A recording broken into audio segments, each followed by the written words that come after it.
আগেই বলে রেখেছিলেন আবেগী এক ম্যাচ খেলবেন লিওনেল মেসি, সেটার আবেগ নিজেও চেপে রাখতে পারবেন না। শেষমেশ ভেনেজুয়েলার বিপক্ষে হলো তাই। তবে লিওনেল মেসির সামনে আছে আরও বড় প্রশ্ন, 2026 বিশ্বকাপে খেলবেন কিনা। ঘরের মাঠে শেষ প্রতিযোগিতামূলক ম্যাচটা খেলে তার যে জবাবটা দিলেন, তাতে সমর্থকদের রাতের ঘুম হারাম করে দেওয়ার মতো। কিছুটা ইঙ্গিত দিয়েছেন আসছে বিশ্বকাপে তাকে আর নাও দেখা যেতে পারে। তিনি বিশ্বকাপ খেলবেন সে সম্ভাবনাটা যে নেই তা কিন্তু নয়, তবে আগামী বিশ্বকাপে তাকে দেখতে পাওয়ার সম্ভাবনাটা এখন 50-50-তে আটকে আছে। মেসির বাসায় আগেও বলেছি হয়তো আর কোনো বিশ্বকাপ খেলবো না, বয়সের কারণে সেটা স্বাভাবিক, তবে আমরা প্রায় পৌঁছে গেছি তাই খেলতে পারার সম্ভাবনা আছে।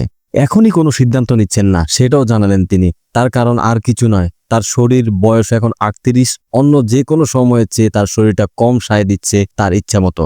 একটা পরিসংখ্যানের বিষয় পরিষ্কার হয়ে যাবে, 2022 বিশ্বকাপ জেতার পর শেষ 3 বছরে তাকে ফিটনেসজনিত চোটের কারণে 150 দিন থাকতে হয়েছে মাঠের বাইরে। 17 দিনের মতো নিয়েছেন বাড়তি বিশ্রামও। সেখানে আগের বিশ্বকাপে চক্রে তিনি এমন সমস্যায় পড়েছিলেন মোটে 76 দিন।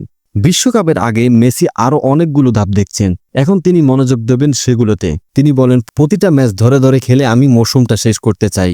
এরপর প্রাক মৌসুমে প্রস্তুতি আছে, তারপরও 6 মাস সময় বাকি থাকবে। তো দেখা যাক কেমন অনুভব করি। আশা করছি মেজর লিগ সকারে চলতি মৌসুমটা ভালোভাবে শেষ করতে পারবো।